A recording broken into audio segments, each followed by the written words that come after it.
Hi, ladies. Unfortunately, Cultura is giving me some trouble. I'm not sure why it won't upload the video. It just puts that link and you can't access the video from the link, I don't think. But anyway, I wanted just to mention that instructor engagement is really, really important, and it can look different based on the instructor.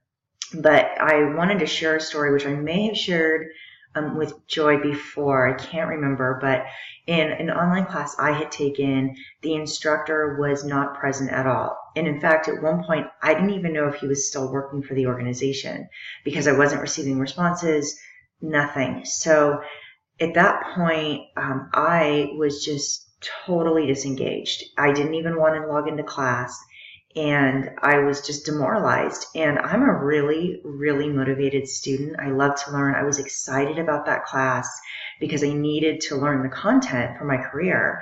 And if I could feel that way as someone who's really excited to be there and a super motivated student, what would it be like for someone who is maybe on the fence about taking an online class, or someone who just doesn't really want to be there? They're just there because they have to be.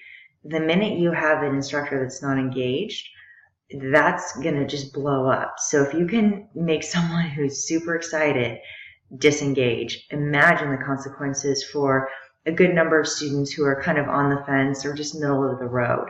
So make sure you think about that and how you can encourage instructors to really be as engaged as possible in ways that are meaningful for their students. Thanks.